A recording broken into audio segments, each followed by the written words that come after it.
A lot of kind words have been said about me, but I want to clarify a few things. I'm not the world's foremost authority on anything. I never have been, I'm not now, nor will I ever be. I started talking to audiences in 1962 about secret societies, the New World Order, occultism. I've looked at many different areas of conspiracy since that time. We are told that America is the land of laws, a nation built on laws. In point of fact, nothing could be further from the truth. America is run by people who are lawless. We have no law in America.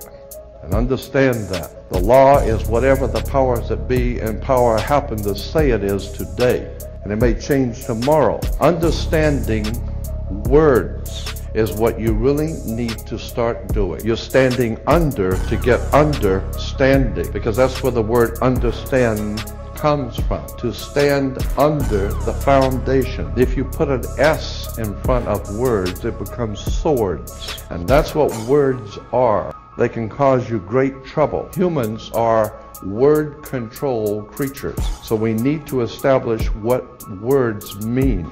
Because there is a whole world of occultism that is operating today throughout the world, in which you use certain words, and when those words are used in a court, they don't mean the same thing at all.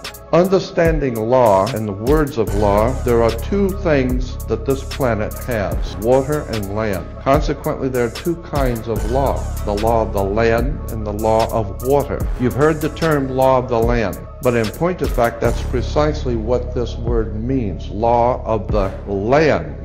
Because it is the people who live on land. And that is opposed to something else called the law of the high seas, or the law of water. You need to understand the difference. The law of the land is the law of the culture that lives on the land. The law of the land is different in every country. However, there is a higher law that dominates the entire world. It's called the law of the water, or the law of the high seas. The law of water is referred to as the law of money. It doesn't matter what color you are, where you're from, or where you live. Money is money. And anytime you're doing banking or using money, you are now under the law of water, maritime admiralty. In ancient history, where all of this began, the Canaanites were Phoenician bloodline, and in the ancient Phoenician language, Cana meant merchant, banker. The very word merchant comes from mer, M-E-R, for the sea, for water. As in mermaid, we have merchant. Merchant, bankers. The law of water, as I said, is a law of banking, money, as opposed to the law of the custom of the people, or the law of the land.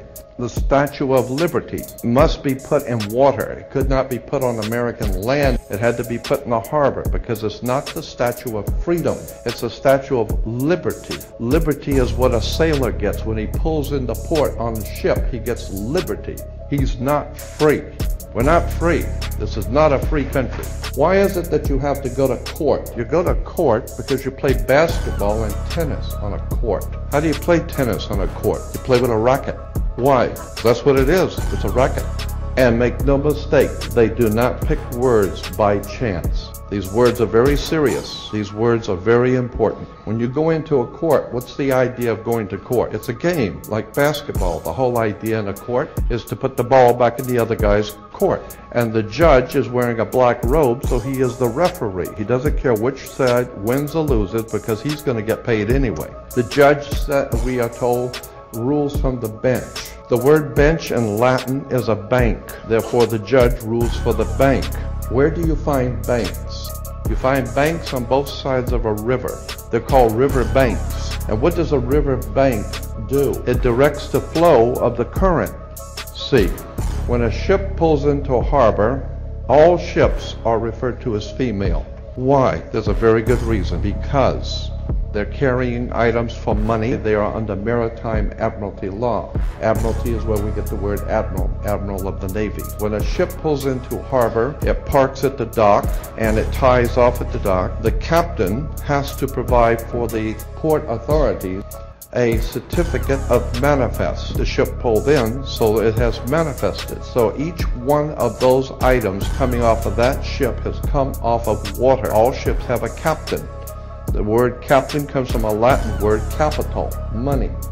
So the captain represents the money that's on board the ship. The captain has to present to the port authorities a certificate of manifest. The ship is sitting in its berth. And wherever a ship sits when it docks is called its berth. She sits in her berth. Now, when you were born, your mother's water broke. And when your mother's water broke, you came out, and this is why you have to have a birth certificate, because you are a maritime admiralty product under international law. Your body is considered a maritime admiralty product. Your mother delivered you. This is why if you go to Sears and buy a refrigerator, they will ship it to you.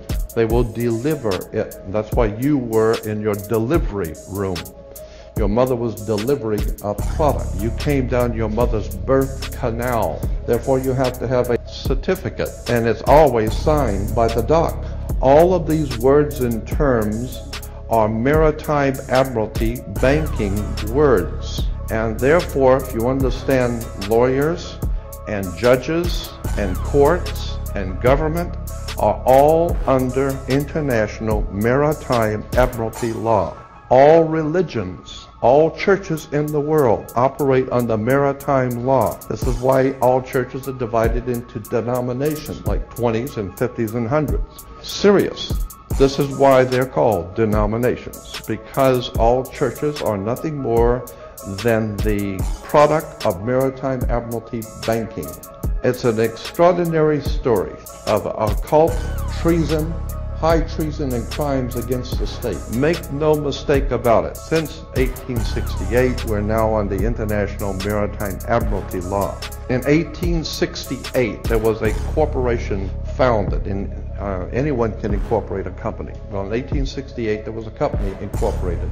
And in that particular company, the founders of that company they referred to it as the United States Corporation. And they stipulated that anybody who would be a member of that corporation or work for that corporation would be called not an employee, but a citizen. Citizen of the United States means you're an employee of a foreign corporation operating on international maritime law. So today, the President of the United States is the president of a privately owned company. And the word president is always a word that is used in corporate law. Banks have presidents. All companies have presidents. So there's a corporation called United States, privately owned, and it has a president. The president of a privately owned company. Privately owned, out of England. I believe that there is a divine presence in the universe that men call God, and one day that divine presence is going to move on the earth, and we're going to see freedom come back to this world. And when it does, you're going to need to understand words and terms and how they have been used to trick you.